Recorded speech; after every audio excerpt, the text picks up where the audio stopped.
ഹരേ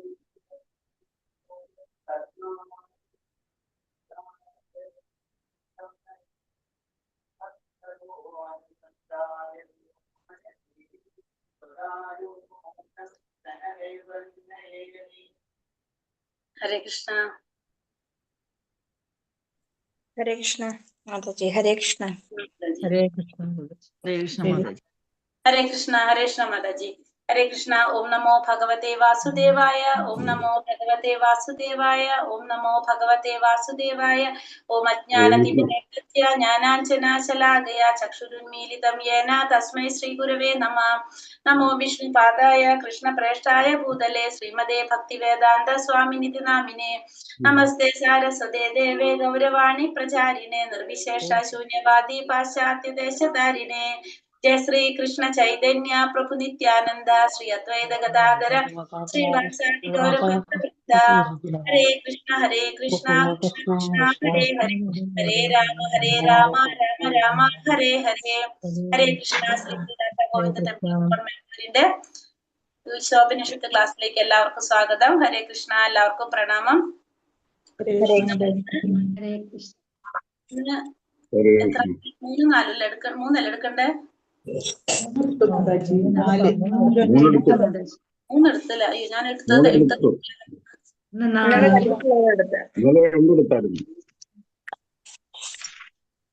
എടുത്തല്ലേ? എനിക്കറിയില്ല, ഞാനിപ്പോ ലൈവിൽ ഇട്ടപ്പോ ഓർമ്മയില്ല. 4-5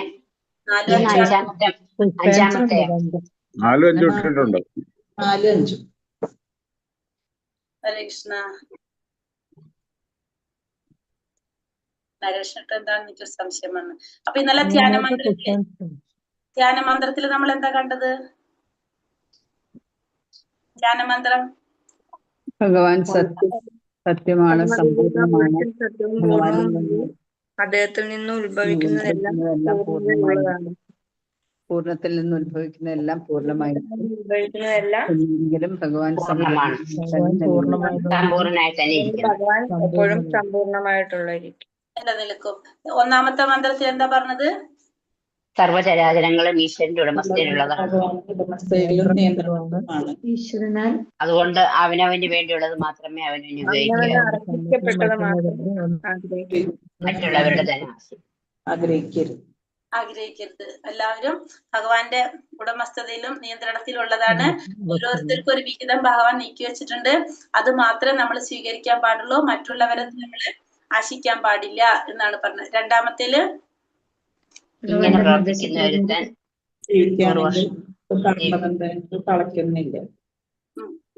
ഇങ്ങനെ ചെയ്യുകയാണെങ്കിൽ, ഈ പറഞ്ഞ രീതിയില് ഈ പ്രവൃത്തി തുടർന്നുകൊണ്ട് പോകുകയാണെങ്കിൽ 100 കണക്കിന് വർഷം കർമ്മബന്ധങ്ങളിൽ തളയ്ക്കപ്പെടുന്നില്ല. ജീവിക്കാൻ ആഗ്രഹിക്കാൻ കർമ്മബന്ധനങ്ങൾ തളയ്ക്കുന്നില്ല. മനുഷ്യന് ഇതല്ലാതെ വേറൊരു വഴിയില്ല പറയുന്നത്. അടുത്തതിൽ എന്താ പറഞ്ഞത്? മൂന്നാമത്തില് ആത്മസാക്ഷാത്കാരത്തിന് പ്രവർത്തിക്കുന്നവൻ ആരായാലും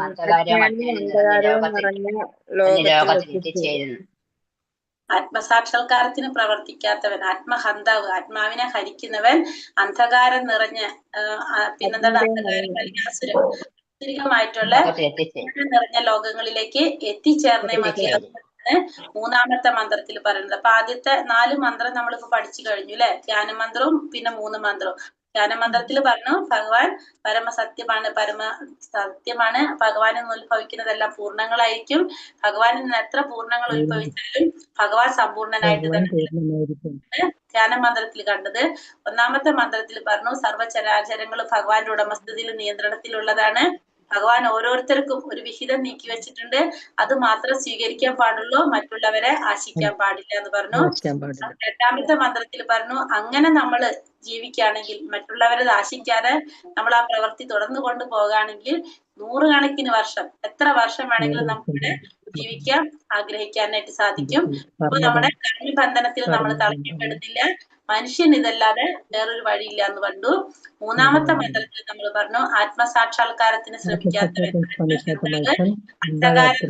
ആസുരികമായിട്ടുള്ള ലോകങ്ങളിലേക്ക് എത്തിച്ചേർന്നേ മതിയാകൂ എന്നാണ് മൂന്നാമത്തെ അല്ലേ? നമ്മള് പറഞ്ഞു ഇനി അടുത്ത നാലാമത്തെ മന്ത്രത്തിലേക്ക് പോകാം നമുക്ക്. ഇത് ഡെയിലി നമ്മൾ പറയാട്ടോ, പറഞ്ഞു കഴിഞ്ഞാൽ നമ്മളിത് പഠിക്കും. കാരണം 9 മന്ത്രം ഒരുമിച്ചാണ് നമുക്ക് വരുന്നുണ്ടാവുക, അല്ലെങ്കിൽ നിങ്ങൾക്ക് കൺഫ്യൂഷൻ ആവും. അപ്പൊ ആദ്യത്തെ 3 എണ്ണം നമുക്ക് ധ്യാനമന്ത്രം സെപ്പറേറ്റ്, പിന്നത്തെ 3 എണ്ണം ഒരു ഗ്രൂപ്പ് ആയിട്ട് പഠിക്കാം. പിന്നത്തെ 3 എണ്ണം. അപ്പൊ ആദ്യത്തെ ഗ്രൂപ്പ് പറയുമ്പോ ഒന്ന് പറഞ്ഞത് എന്താണ്, എല്ലാം ഭഗവാന്റെ ഉടമസ്ഥതയിൽ. അപ്പൊ ഭഗവാൻ ഓരോരുത്തർക്ക് നീക്കി വെച്ച വിഹിതം മാത്രം നമ്മൾ സ്വീകരിക്കാൻ പാടുള്ളൂ, മറ്റുള്ളത് ആശിക്കാൻ പാടില്ല. രണ്ടാമത്തെ പറഞ്ഞത് ഇതിനെ കണക്ട് ചെയ്ത് പോവുക, അങ്ങനെ ജീവിക്കാനായിട്ട്. അങ്ങനെ നമ്മൾ ചെയ്യുകയാണെങ്കിൽ നമുക്ക് എത്ര കാലം വേണമെങ്കിലും ഇവിടെ ജീവിക്കാൻ സാധിക്കും, നമ്മളെ കർമ്മബന്ധനത്തിൽ നിൽക്കുന്നില്ല. രണ്ടാമത്തെ പറഞ്ഞു. പിന്നത്തേല് പറഞ്ഞു, പിന്നെ നമ്മളെ ലക്ഷ്യം എന്താണ്, ശരിക്കും സാക്ഷാത്കാരം നേടാന്നുള്ളത്, ആത്മസാക്ഷാത്കാരം. അപ്പൊ ആത്മസാക്ഷാത്കാരത്തിന് ശ്രമിക്കാത്തവൻ എന്താണ്, അന്ധകാരം നിറഞ്ഞ ആസുരികമായ ലോകങ്ങളിലേക്ക് എത്തിച്ചേർന്നേ മതിയാത്. അപ്പൊ ഒരു ഗ്രൂപ്പ്, ആദ്യത്തെ ഗ്രൂപ്പിൽ പറഞ്ഞ 3 എണ്ണം, ഒന്ന് ഭഗവാൻ നമ്മുടെ നിയന്താവാണ്, നമ്മുടെ ഉടമസ്ഥനാണ് ഭഗവാൻ. അപ്പൊ ഭഗവാൻ പറഞ്ഞത് നമ്മൾ അനുസരിക്കണം. അങ്ങനെ അനുസരിക്കുകയാണെങ്കിൽ എത്ര കാലം വേണമെങ്കിലും നമുക്ക് ജീവിക്കാൻ പറ്റും. നമ്മുടെ ലക്ഷ്യം എന്ന് പറയുന്നത് ഭഗവാനെ പ്രാപിക്കുക എന്നുള്ളതാണ്. അതിന് ശ്രമിക്കാത്തവൻ എന്ത് വേണ്ടി വരും, അന്ധകാരം നിറഞ്ഞ അജ്ഞാനം നിറഞ്ഞ ലോകങ്ങളിലേക്ക് പോകേണ്ടി വരും. അപ്പൊ ആദ്യത്തെ ഗ്രൂപ്പിൽ വരുന്ന 3 എണ്ണം അങ്ങനെ കണക്ട് ചെയ്ത് പഠിക്കാൻ. കാരണം ഇനി അടുത്ത 3 എണ്ണം നമ്മൾ തുടങ്ങണം. അപ്പൊ 3, 3, 6, 9 എണ്ണം വരുമ്പോഴാണ് നമ്മൾ പരീക്ഷ വരുന്നത്. അപ്പൊ ആദ്യത്തെ പിന്നെ നമുക്ക് കൺഫ്യൂഷൻ ആവും. ഒന്നുമെന്ന് രണ്ടാമത്തെ ഏതാണെന്ന് തന്നെത്താനെ കണക്ട് ചെയ്ത പ്രോബ്ലം ഉണ്ടാവില്ല. അപ്പൊ ആദ്യത്തെ 3 എണ്ണം അങ്ങനെ മനസ്സിലാക്കിയിട്ട് പഠിക്കണം. നമുക്ക് മനസ്സിലായോ? ഓരോരുത്തർ പറഞ്ഞു പറയുമ്പോ നമ്മൾ പഠിച്ചു പോകും.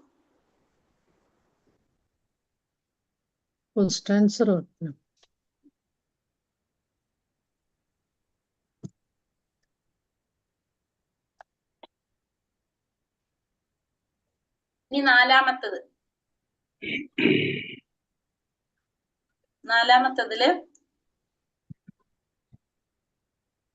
നമ്മൾ പറഞ്ഞു. എപ്പോഴും മൂന്നാമത്തിൽ എന്താ പറഞ്ഞത്, ആത്മസാക്ഷാത്കാരത്തിന് ലഭിക്കാത്തവൻ അന്ധകാരം നിറഞ്ഞ അജ്ഞാനം നിറഞ്ഞ ലോകങ്ങളിലേക്ക് എത്തിച്ചേർന്നേ മതിയാകൂ എന്ന് പറഞ്ഞു അല്ലെ.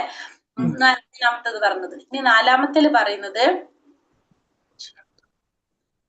മന്ത്രം 4. ഓം നമോ ഭഗവതേ വാസുദേവായ അനേജദേകം മനസോ ജവീയോ നൈന ആപ്നുവൻ പൂർവമർഷത് തഥാവതോന്യാനത് തേതീതിഷ്ഠ തസ്മിൻ നിപോ മാതരിശ്വ ദദാതി. അനേജദേകം മനസോ ജവീയോ നൈനദേവ ആപ്നുവാൻ പൂർവമർഷത് തഥാവതോന്യാന്യതേതിഷ്ഠ തസ്മിൻ നപോ മാതരിശ്വ ദദാതി. ചൊല്ലാം. അനേജദേകം മനസോ ജീവയോ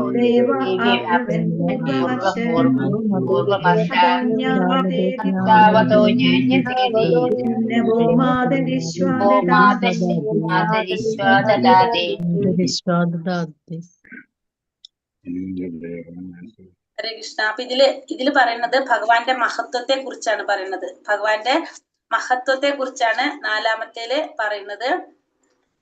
ഭഗവാന്റെ മഹത്വങ്ങൾ ഇപ്പൊ നമ്മൾ പറഞ്ഞു അല്ലെ. സാക്ഷാത്കാരം നേടാന്ന് വെച്ചാൽ ഭഗവാനിലേക്ക് എത്താന്നുള്ളതാണ്. അപ്പൊ നാലാമത്തേല് പറയുന്നത് ഭഗവാന്റെ മഹത്വത്തെ കുറിച്ച്. ഭഗവാന്റെ മഹത്വം എങ്ങനെ പറഞ്ഞ, സ്വധാമസ്ഥനെങ്കിലും ഭഗവാൻ എപ്പോഴും എവിടെയാണ്, സ്വധാമത്തിലാണ്, ഭഗവാന്റെ ധാമത്തിലാണ്.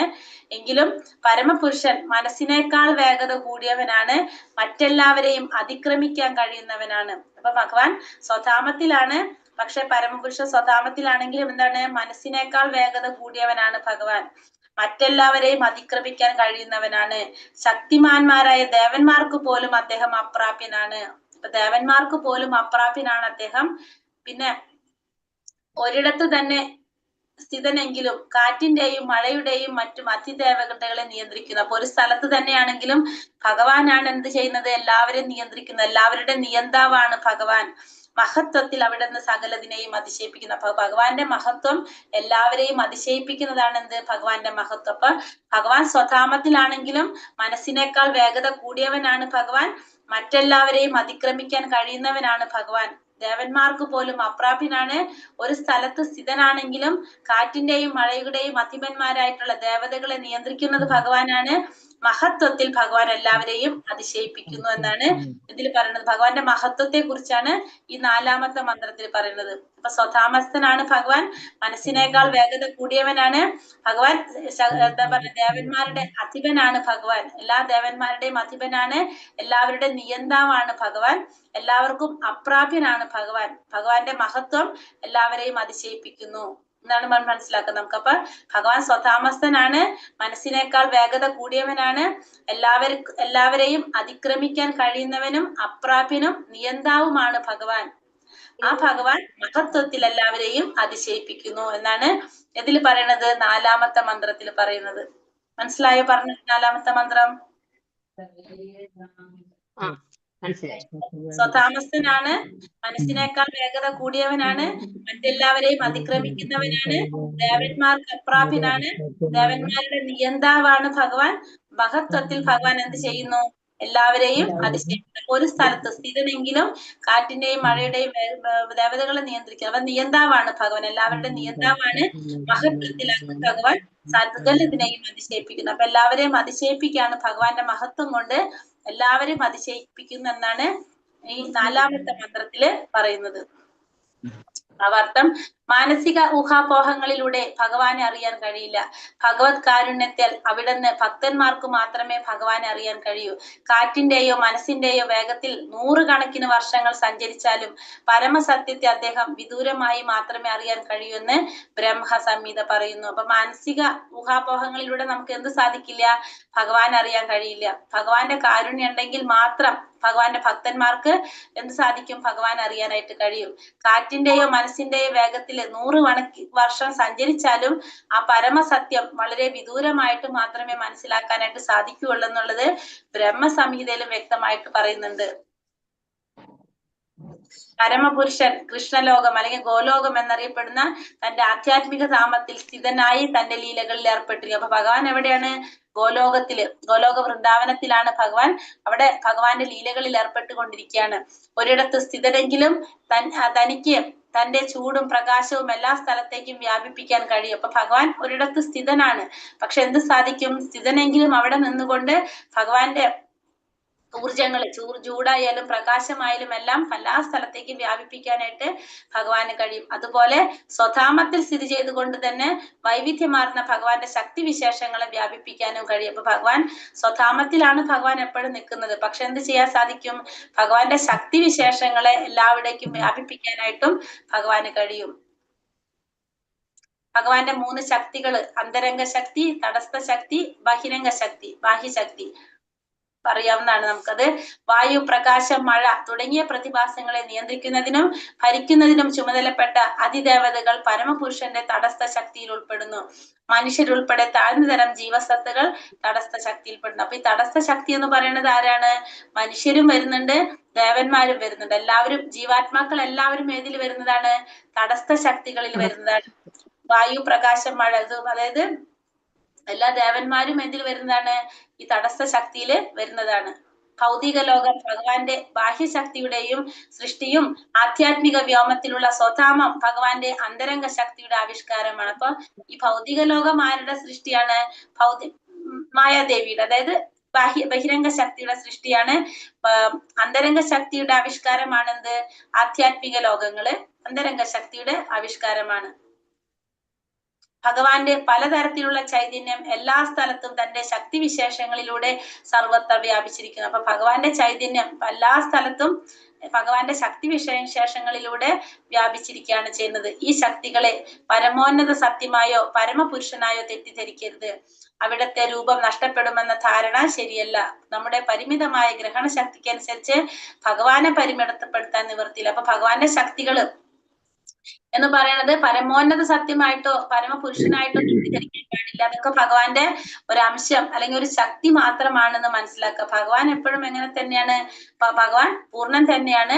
അപ്പൊ നമുക്കിവിടെ മനസ്സിലാക്കാം, ഭഗവാന്റെ ശക്തികൾ എന്ന് പറയുന്നത് പരമോന്നത സത്യമായിട്ടോ പരമപുരുഷനായിട്ടോ തെറ്റിദ്ധരിക്കാൻ പാടില്ല. ഭഗവാന്റെ രൂപം നഷ്ടപ്പെടുമെന്ന ധാരണ നമുക്ക് ശരിയല്ല. നമ്മുടെ ഇന്ദ്രിയങ്ങൾ കൊണ്ട് നമുക്ക് ഭഗവാനെ ഗ്രഹിക്കാൻ സാധിക്കുന്നില്ല എന്ന് അതിന്റെ അർത്ഥം എന്തല്ല? ഭഗവാൻ എന്തില്ല എന്നല്ല, പരിമിതമായ ഗ്രഹണ ശക്തി. ഭഗവാൻ ഒരിക്കലും പരിമിതൻ എന്നാണല്ല അതിനർത്ഥം. നമ്മുടെ ഇന്ദ്രിയങ്ങളാണ് എന്ത്? പരിമിതമായിട്ടുള്ളത്. അതുകൊണ്ട് നമുക്ക് ഗ്രഹിക്കാൻ സാധിക്കുന്നില്ല എന്ന് പറഞ്ഞാൽ അതിന്റെ അർത്ഥം ഭഗവാൻ പരിമിതനാണെന്നല്ല അതിനോട് അർത്ഥമാക്കുന്നത്.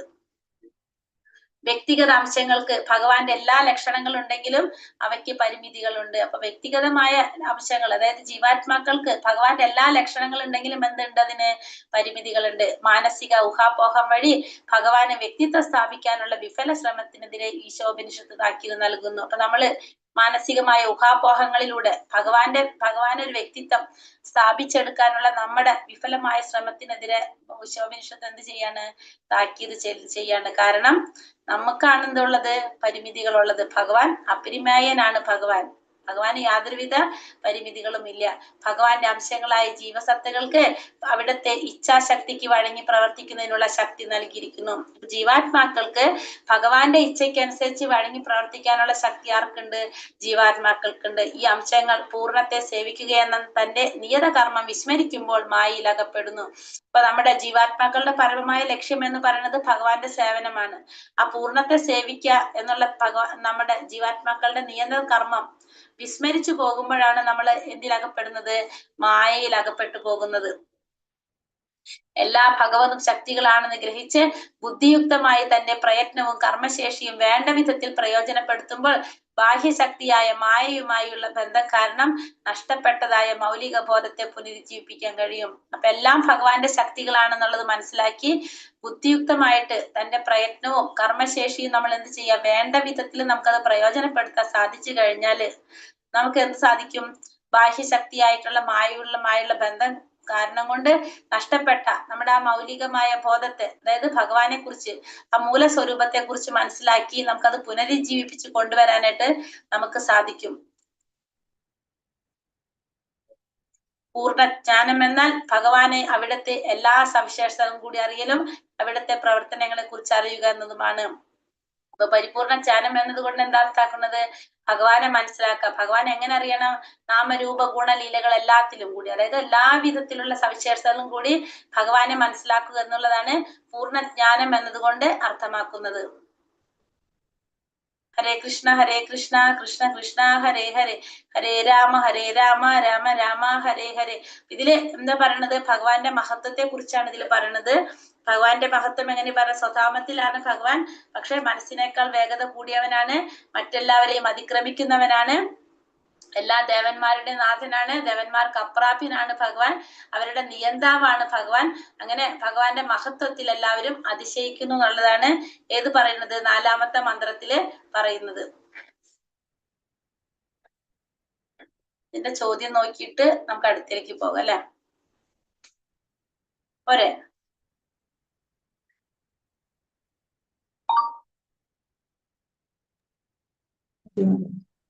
അത് മതി. ഭഗവാന്റെ 3 ശക്തികൾ ഏതൊക്കെയാണ്? 4-ാമത്തെ ഇപ്പൊ തന്നെ നമ്മൾ പറഞ്ഞു. ശക്തികൾ ഏതൊക്കെയാണ്? അന്തരംഗ ശക്തി, ബഹിരംഗ ശക്തി, തടസ്സ ശക്തി. അന്തരംഗ ശക്തി, തടസ്സ ശക്തി, ബഹിരംഗ ശക്തി എന്താണെന്ന് വിശദമാക്കുക. അന്തരംഗ ശക്തി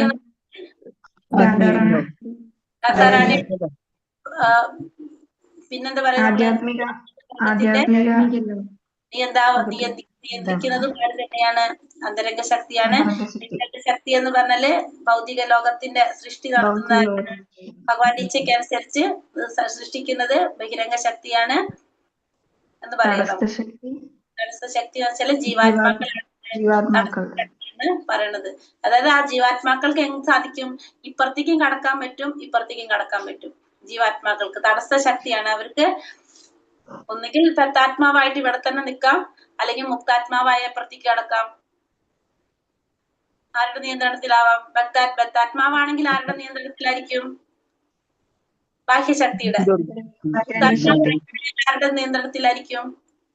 രാധാറാണി. അപ്പൊ ജീവാത്മാക്കൾക്ക് എന്ത് സാധിക്കും? ഇവിടേക്കും പോകാൻ പറ്റും, ഇവിടേക്കും പോകാൻ പറ്റും. അവർക്ക് ചോയ്സ് ആണ് എവിടേക്ക് പോകണം എന്നുള്ളത്. തടസ്സ ശക്തി. പൂർണ്ണജ്ഞാനം എന്നതുകൊണ്ട് എന്താണ് അർത്ഥമാക്കുന്നത്? ഭഗവാനെ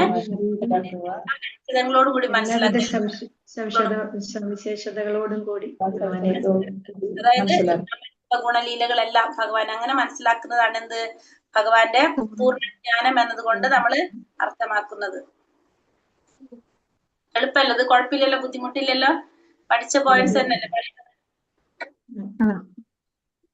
ഞാൻ അടുത്ത 5-ാമത്തേത് കൂടി എടുക്കാം നമുക്കിന്ന്. ചെറുതാണത്. അയ്യോ അറിയില്ല.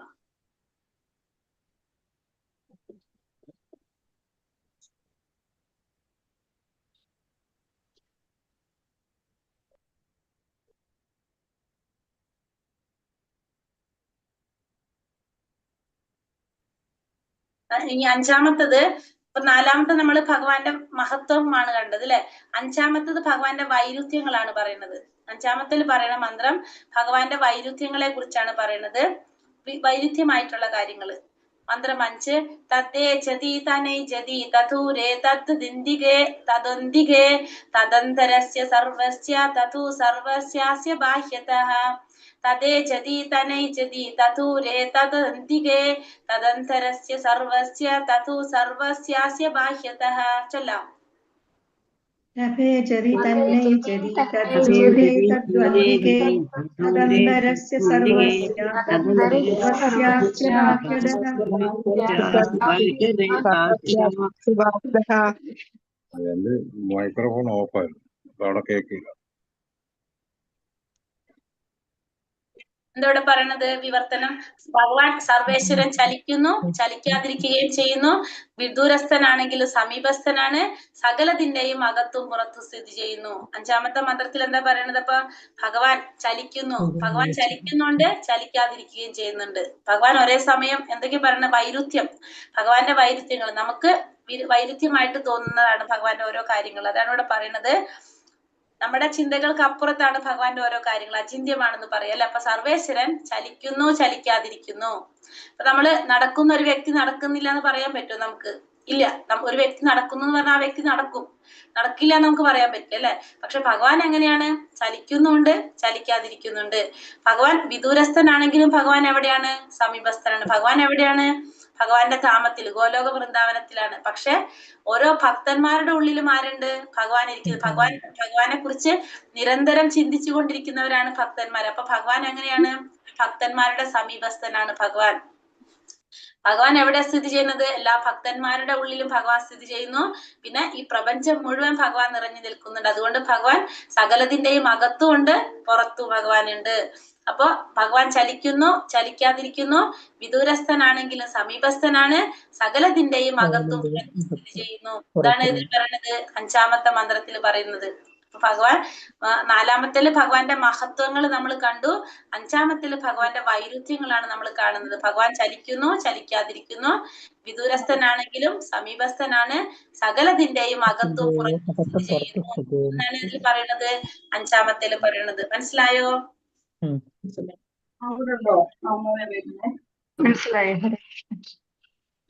ഭാവാർത്ഥം. ചലിക്കുന്നു, ചലിക്കുന്നില്ല താനും. ഇത്തരം വൈരുദ്ധ്യം ഭഗവാന്റെ വർണ്ണനാതീതമായ ശക്തിവിശേഷത്തെ വെളിവാക്കുന്നു. നമുക്ക് രൂപമില്ല എങ്കിൽ ഇരിക്കുന്നതും നടക്കുന്നതും ഒന്നും തന്നെ തിരിച്ചറിയാൻ പറ്റില്ല. ഭഗവാനെ നമുക്ക് കാണാൻ കഴിയാത്തതിന് കാരണം നമ്മുടെ അയോഗ്യത കൊണ്ട് മാത്രമാണ്. ഇപ്പൊ നമുക്ക് കാണാൻ സാധിക്കില്ല എന്ന് പറഞ്ഞാൽ ഭഗവാൻ രൂപമില്ല എന്നല്ല അവിടെ അർത്ഥം. നമുക്ക് കാണാൻ സാധിക്കില്ല നമ്മുടെ അയോഗ്യത കൊണ്ട്. അതിന്റെ അർത്ഥം ഭഗവാൻ രൂപമില്ല എന്നല്ല.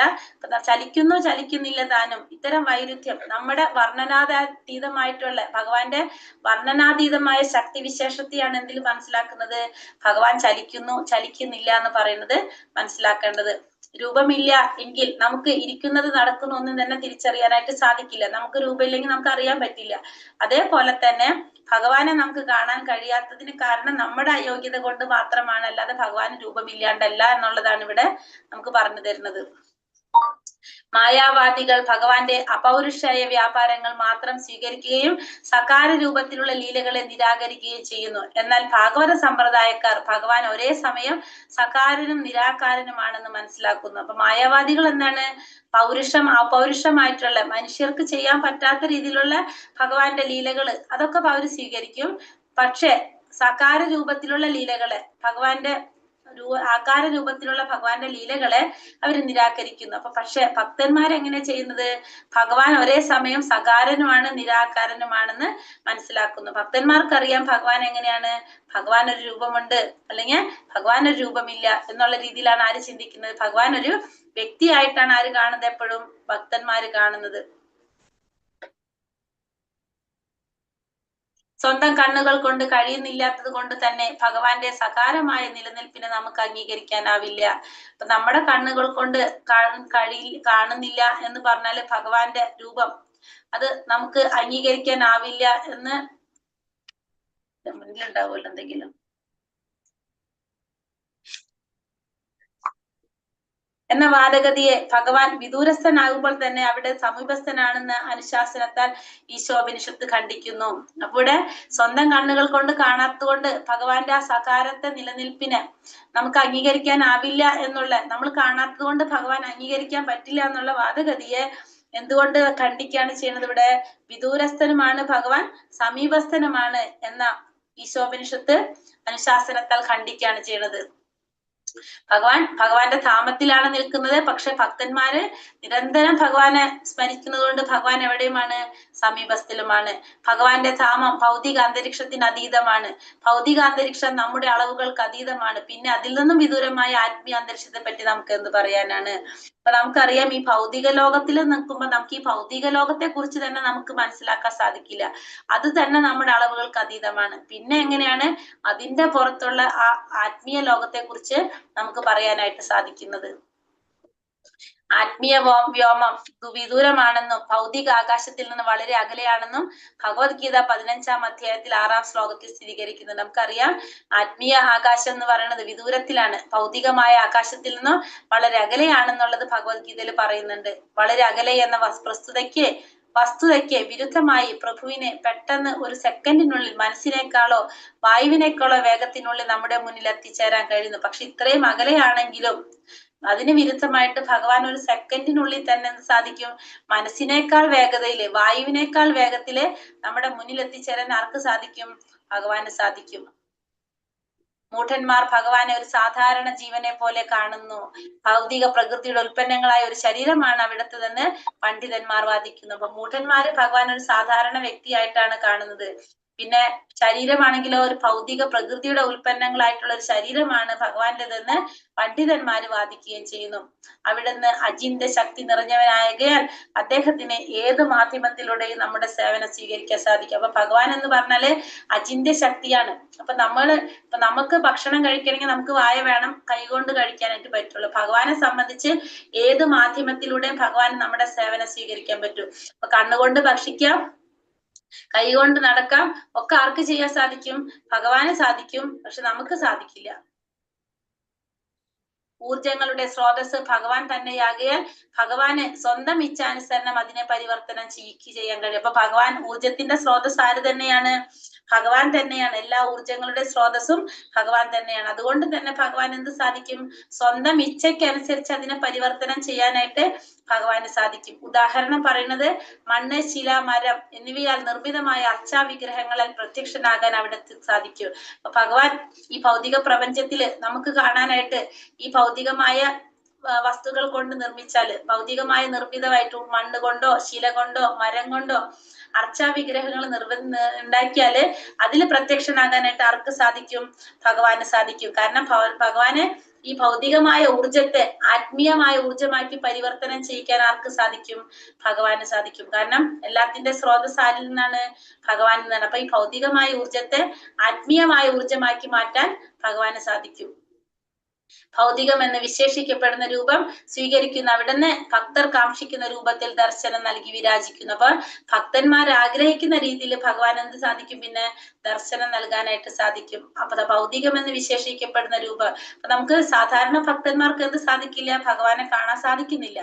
പക്ഷെ ഈ ഭൗതികമായ ഈ രൂപത്തിലൂടെ, മണ്ണിലൂടെയും മരത്തിലൂടെയും അതിലൊക്കെ സാധിക്കും ഭഗവാന്റെ രൂപം വിഗ്രഹമാക്കാനായിട്ട് സാധിക്കും. അപ്പൊ അതില് ഈ ഭൗതികമായ ഊർജത്തെ ആത്മീയമായ ഊർജമാക്കി മാറ്റാനും ഭക്തർ ആഗ്രഹിക്കുന്ന രൂപത്തിൽ അപ്പൊ ദർശനം നൽകാനും ആർക്ക് സാധിക്കും? ഭഗവാന് സാധിക്കും. ആരാധന വിഗ്രഹ രൂപം ആരാധന്റെ ഭാവനയ്ക്ക് അനുസരിച്ച് രൂപം കൊള്ളുന്നതും ആ രൂപം എല്ലാ പരിച്ഛേദങ്ങളോടും കൂടി സനാതനമായി നിലനിൽക്കുന്നതാണ്. അപ്പൊ നമ്മൾ ആരാധന വിഗ്രഹ രൂപങ്ങൾ എന്ന് പറയുന്നത് ആരാധകന്റെ ഭാവനയ്ക്ക് അനുസരിച്ചല്ല രൂപം കൊള്ളുന്നത്. അതെങ്ങനെയാണ്? എല്ലാ പരിച്ഛേദങ്ങളും കൂടി സനാതനമായിട്ട് നിലനിൽക്കുന്നതാണ് ഭഗവാന്റെ ആരാധനാ രൂപങ്ങൾ. അപ്പൊ നമുക്ക് ഇഷ്ടമുള്ള രീതിയിൽ നമ്മൾ എന്ത് ചെയ്യാണ്? നമ്മള് വിഗ്രഹങ്ങൾ പറഞ്ഞല്ലോ നമ്മുടെ ഇന്ദ്രിയങ്ങൾ കൊണ്ട് മനസ്സിലാക്കാൻ സാധിക്കാവുന്ന വിധത്തില് ഈ ഭൗതിക പ്രപഞ്ചത്തില് ഭഗവാൻ വരുന്നതാണ് എന്ത് വിഗ്രഹ രൂപത്തില്. അതാണ് വിഗ്രഹങ്ങള്. നമ്മളത് ഏതുകൊണ്ടുമാകാം, ഭൗതികമായിട്ടുള്ള എല്ലാ മൂലകം കൊണ്ട് നമുക്ക് എന്തുണ്ടാക്കാം, വിഗ്രഹങ്ങൾ ഉണ്ടാക്കാം. അത് എങ്ങനെയല്ലാന്നാ പറയണത്, ആരാധകന്റെ ഭാവനയ്ക്ക് അനുസരിച്ചല്ല അത് രൂപം കൊള്ളുന്നത്. സനാതനമായിട്ട് ഓൾറെഡി നിലനിൽക്കുന്നതാണ്.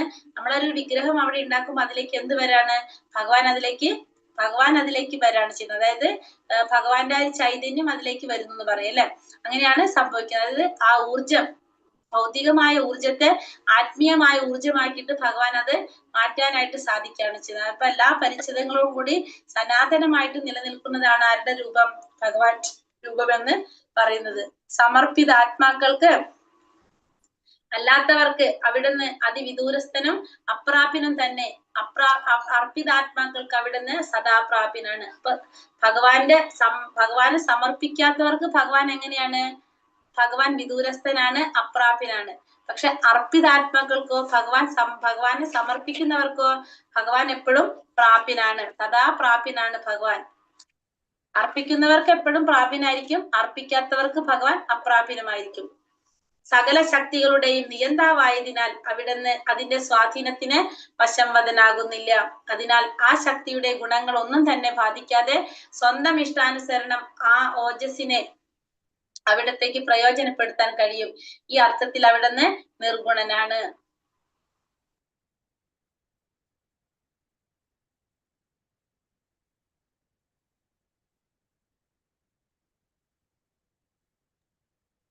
സകല ശക്തികളുടെയും നിയന്താവായതിനാൽ അവിടുന്ന് അതിന്റെ സ്വാധീനത്തിന് വശംവദനാകുന്നില്ല. അപ്പൊ എല്ലാ ശക്തികളുടെ നിയന്താവ് ആരാണ്, ഭഗവാനാണ്. അതുകൊണ്ട് തന്നെ ഭഗവാൻ അതിന്റെ സ്വാധീനത്തിന്, ശക്തികളുടെ സ്വാധീനത്തിന് ഭഗവാൻ നിയന്ത്രണാവില്ല. കാരണം എന്താണ്, എല്ലാതും ഭഗവാനാലാണ് നിയന്ത്രിക്കപ്പെടുന്നത്. അതിനാൽ ആ ശക്തിയുടെ ഗുണങ്ങൾ ഒന്നും തന്നെ ബാധിക്കാതെ സ്വന്തം ഇഷ്ടാനുസരണം ആ ഓജസ്സിനെ അവിടത്തേക്ക് പ്രയോജനപ്പെടുത്താൻ കഴിയും. ഈ അർത്ഥത്തിൽ അവിടുന്ന് നിർഗുണനാണ്. അപ്പൊ ഭഗവാൻ എല്ലാ ശക്തികളും നിയന്ത്രിക്കുന്നത് ആരാണ്, ഭഗവാനാണ്. പക്ഷെ ഭഗവാനെ ഇതൊന്നും ബാധിക്കുന്നില്ല.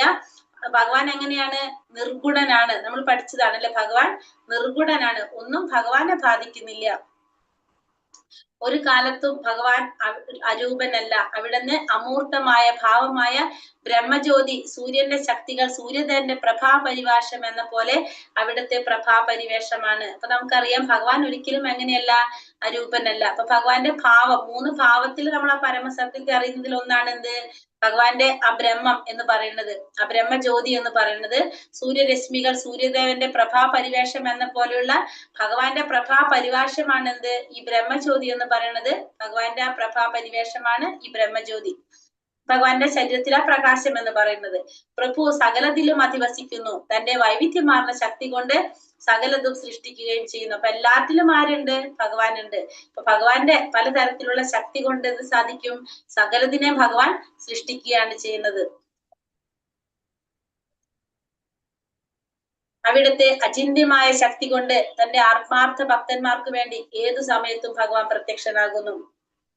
അപ്പൊ ഭഗവാന്റെ ശക്തി നമുക്ക് ചിന്തിക്കുന്നതിന്റെ അപ്പുറത്താണ് ഭഗവാന്റെ ശക്തി. ആ ശക്തി കൊണ്ട് ഭക്തന്മാർക്ക് വേണ്ടി ഏത് സമയത്തും ഭഗവാൻ പ്രത്യക്ഷപ്പെടും. നരസിംഹ ഭഗവാനായിട്ട് നാസ്തികനായ രാജാവിന്റെ ആജ്ഞാപ്രകാരമല്ല, ഭക്തനായ പ്രഹ്ലാദന്റെ ആഹ്ലാദ പ്രകാരമാണ് ഭഗവാൻ എന്ത് വന്നത്, സ്തംഭത്തിനുള്ളിൽ നിന്ന് വന്നത്. അപ്പൊ നരസിംഹ ഭഗവാൻ അവതാരം എടുത്തത് ആരുടെ ആഗ്രഹപ്രകാരമാണ്, പ്രഹ്ലാദന്റെ ആഗ്രഹപ്രകാരമാണ് സ്തംഭത്തിനുള്ളിൽ നിന്ന് വന്നത്. ഒരു നാസ്തികന് പ്രഭുവിനോട് പ്രത്യക്ഷനാകാൻ ആജ്ഞാപിക്കാൻ കഴിയില്ല. പക്ഷെ ഒരു അസുരന് എന്ത് സാധിക്കില്ല, ഭഗവാനോട് പ്രത്യക്ഷനാകാൻ പറയാനായിട്ട് ഒരു ഭക്തനെ കഴിയുള്ളൂ, ഒരു അസുരന് അല്ലെങ്കിൽ അഭക്തന് സാധിക്കില്ല. തന്റെ ഭക്തനോട് കാരുണ്യം കാട്ടാൻ പ്രഭു എവിടെയും ഏത് സമയത്തും പ്രത്യക്ഷപ്പെടും. ഭക്തന്മാരോട് കാരുണ്യം കാട്ടാൻ ഭഗവാൻ ഏത് സമയത്തും എവിടെയും പ്രത്യക്ഷപ്പെടും. ഭഗവത്ഗീത 4:8 പറയുന്നു, നാസ്തികരെ നശിപ്പിക്കുന്നതിനും സാധുക്കളെ സംരക്ഷിക്കുന്നതിനും ഭഗവാൻ അവതാരം ചെയ്യുന്നുവെന്ന്. ആദിപുരുഷനായ ഗോവിന്ദൻ ഭാഗിക ആവിഷ്കാരമായി സകലത്തിലും സ്ഥിതി ചെയ്യുന്നുവെന്ന് ബ്രഹ്മസംഹിതയിൽ പറയുന്നു. അവിടുന്ന് പ്രപഞ്ചത്തിലെ ഓരോ അണുവിലും പ്രവേശിക്കുന്നു. അപ്പൊ ഭഗവത്ഗീതയിൽ പറയുന്നുണ്ട്, നമുക്കറിയാവുന്നതാണ് അല്ലെ, ഭഗവാൻ ഓരോ ഭക്തന്മാരെ രക്ഷിക്കുന്നതിനും ദുഷ്കൃതികളെ നിഗ്രഹിക്കാനും ധർമ്മത്തെ പുനഃസ്ഥാപിക്കാനായിട്ട് ഭഗവാൻ അവതാരം ചെയ്യുന്നു എന്ന് ഭഗവത്ഗീതയിൽ പറയുന്നുണ്ട്.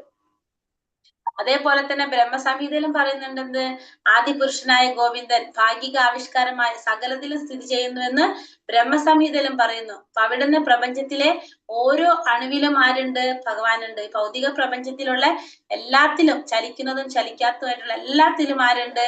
ഭഗവാൻ പ്രവേശിക്കുന്നുണ്ട്. അന്തര്യാമിയായ എല്ലാത്തിനും സാക്ഷിയായി ഉള്ളിൽ സ്ഥിതി ചെയ്യുകയും നമ്മുടെ കർമ്മങ്ങൾ പ്രദാനം ചെയ്യുകയും ചെയ്യുന്നു. അപ്പൊ എല്ലാത്തിനും സാക്ഷിയായിട്ട് നമ്മുടെ ഉള്ളിലെ പരമാത്മാവായിട്ട് ഭഗവാൻ ഇരിക്കുന്നു. നമുക്ക് വേണ്ട കർമ്മങ്ങൾ പ്രദാനം ചെയ്യുകയും ചെയ്യുന്നു. നമ്മൾ ചെയ്യുന്ന കർമ്മങ്ങൾക്ക് സാക്ഷിയായി പ്രവർത്തിച്ച് ആ കർമ്മത്തിന്റെ ഫലം എല്ലാ കാലത്തും നൽകുന്നു. അതിന് മാത്രമല്ല, നമ്മൾ ചെയ്യുന്ന കർമ്മം അതിന് ആരാണ് സാക്ഷി? ഭഗവാനാണ് സാക്ഷി. അതിന്റെ ഫലം നമുക്ക് എല്ലാ കാലത്തും നൽകുന്നതും ആര് തന്നെ? ഭഗവാൻ തന്നെ നൽകുന്നു.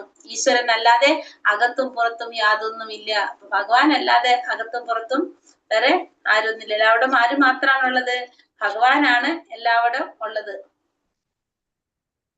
എന്നതാണ്, ഇല്ല എന്നുള്ളതാണ് വസ്തുത. എല്ലാം അവിടുത്തെ വൈവിധ്യമാർന്ന ശക്തിയുടെ ആവിഷ്കാരങ്ങൾ. അപ്പൊ ഭഗവാൻ അല്ലാതെ അകത്തും പുറത്തും യാതൊന്നുമില്ല. എല്ലാവരും ഭഗവാന്റെ വൈവിധ്യമാർന്ന ശക്തിയാണ് എന്നുള്ളതാണ് ശരിയായ കാര്യം. ഇത്തരം നാനാതരം ശക്തികളിൽ ഏകത്വം കാണാം. ഏകാത്മകത ഉണ്ടെങ്കിലും തന്റെ വിഭിന്നങ്ങളായ ജീവാത്മാക്കൾ പരിമിതമായി ആസ്വദിക്കുന്ന എല്ലാ ആനന്ദവും അവിടുന്ന് തന്റെ വ്യക്തിഗത രൂപത്തിൽ അപരിമിതമായി ആസ്വദിക്കുന്നു. ഇവിടെ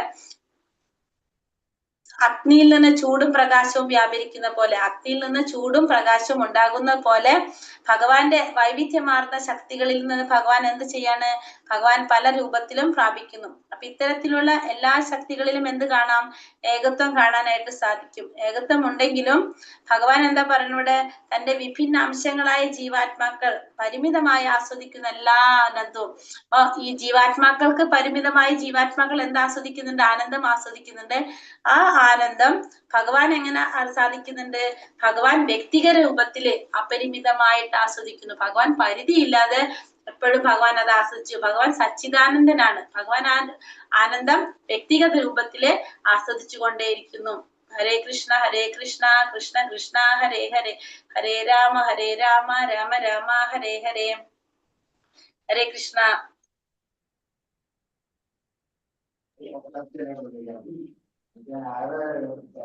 അഞ്ചാമത്തെ മന്ത്രത്തില് ഇപ്പൊ എന്താ പറഞ്ഞത്? ഭഗവാന്റെ വൈരുദ്ധ്യത്തെ കുറിച്ചാണ് ഇവിടെ പറയുന്നത്. ചലിക്കുന്നു, ചലിക്കാതിരിക്കുന്നു, വിദൂരസ്ഥനാണെങ്കിലും സമീപസ്ഥനാണ്, സകലത്തിന്റെയും അകത്തും പുറത്തും സ്ഥിതി ചെയ്യുന്നു എന്നാണ് ഇതിൽ പറയുന്നത്. അഞ്ചാമത്തെ മന്ത്രത്തിൽ പറയുന്നത് വൈരുദ്ധ്യങ്ങളാണത് ഭഗവാന്റെ. 4 മഹത്വം കണ്ടു, 5 വൈരുദ്ധ്യം കണ്ടു. എന്തുകൊണ്ടാണ് അർച്ചാ വിഗ്രഹങ്ങളിൽ പ്രത്യക്ഷനാകാനായിട്ട് കഴിയുന്നത് ഭഗവാന്റെ ഭൗതിക എന്താ പറയണത്? അർച്ചാ വിഗ്രഹങ്ങൾ എന്ന് പറഞ്ഞാല് നമ്മൾ ഈ ഭൗതിക മൂലകങ്ങളാണ്. ആ ഭൗതിക ഊർജത്തെ ആത്മീയ ഊർജമാക്കി മാറ്റാൻ ആർക്ക് സാധിക്കും? ഭഗവാന് സാധിക്കും. എന്തുകൊണ്ടാണ് ഭഗവാനെ നിർഗുണൻ എന്ന് പറയുന്നത്? ഭഗവാനെ ഒന്നും ബാധിക്കുന്നില്ല അല്ലെ? ഭഗവാനെ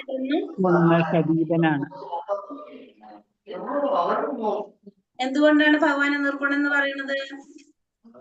ഗുണങ്ങൾക്ക് അതീതനായതുകൊണ്ടാണ്. ഗുണങ്ങൾക്ക് അതീതനാണ് ഭഗവാൻ. അതായത് ഈ പ്രപഞ്ചത്തിലുള്ളൊന്നും ആരെ ബാധിക്കുന്നില്ല? ഭഗവാനെ ബാധിക്കുന്നില്ല. ഭഗവാൻ ഇതിനെല്ലാത്തിനും അധീനനാണ്. അതുകൊണ്ട് ഭഗവാൻ എന്ത് പറയുന്നു? നമ്മള് നിർഗുണൻ എന്ന് വിളിക്കുന്നത് അറിയുന്നതല്ല. അത് ഭഗവത്ഗീതയിൽ പഠിച്ചിട്ടുള്ളല്ലേ ഇതൊക്കെ? ഇല്ലേ നിങ്ങൾക്ക്?